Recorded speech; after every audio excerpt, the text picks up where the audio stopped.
Suku Dani adalah sekelompok suku yang mendiami wilayah lembah Baliem di pegunungan tengah Papua. Mereka menggantungkan hidup dari alam dengan bercocok tanam sebagai aktivitas utamanya. Setiap hari, suku Dani menanam sayur mayur, kemudian memanen dan menjualnya ke pasar. Dari cara berpakaian, mereka masih banyak mengenakan koteka yang terbuat dari kunden atau labu kuning. Para wanita menggunakan pakaian wah yang berasal dari rumput atau serat. Suku ini tinggal di honai-honai atau gubuk yang beratapkan jeramit atau ilalang. Menurut anggota suku Dani, menangis saja tidak cukup untuk melambangkan kesedihan yang dirasakan. Rasa sakit dari memotong jari dianggap mewakili hati dan jiwa yang tercabik-cabik karena kehilangan. Selain itu, alasan mereka memutuskan untuk melakukan tradisi Iki Palek adalah karena jari dianggap sebagai simbol harmoni, persatuan, dan kekuatan. Bagian tubuh itu juga menjadi lambang hidup bersama sebagai satu keluarga, satu marga, satu rumah, satu suku, satu nenek moyang, satu bangsa, satu sejarah, dan satu asal. Dalam bahasa Papua itu disebut dengan Wene Opa Kima Dapulik, Welai Karek Meke Hasik. Jika digabungkan, bentuk dan panjang jari memiliki kesatuan dan kekuatan untuk meringankan beban semua pekerjaan. Masing-masing jari bekerja sama sehingga tangan dapat berfungsi dengan sempurna. Jika kehilangan salah satunya, itu berarti kebersamaan dan kekuatan akan berkurang. Tradisi Iki Palek kini sudah mulai menghilang akibat berkembangnya ilmu pengetahuan dan agama yang ada di Papua. Meski begitu, jika berkunjung ke suku Dani masih banyak ditemui wanita parubaya yang telah kehilangan beberapa jari mereka karena menjalankan tradisi ini.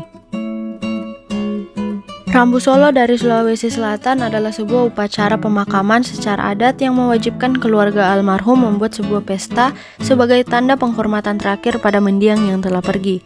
Upacara Rambu Solo berasal dari kepercayaan Aluk Todolo. Membawa babi atau kerbau pada orang dalam Rambu Solo menandakan adanya ikatan keluarga seperti kerabat atau adanya hubungan karena perkawinan dan kenalan yang sudah dianggap sebagai keluarga sendiri.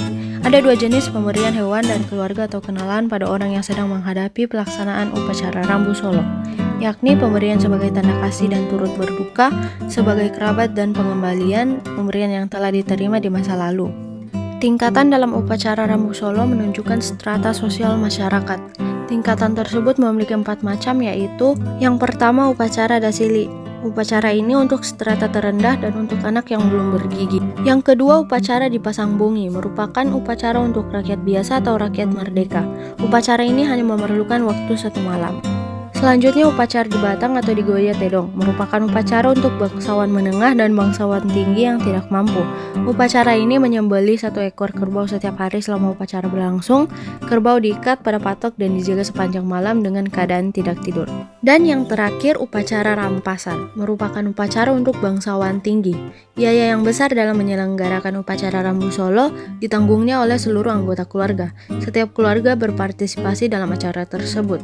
Partisipasi dilakukan dengan menyerahkan harta benda yang dibutuhkan dalam upacara. Harta benda tersebut yang utama adalah kerbau, babi, dan lain-lain. Faktor yang mempengaruhi hilangnya suatu kebudayaan di Indonesia. Yang pertama, faktor internal, disebabkan oleh rakyat sendiri.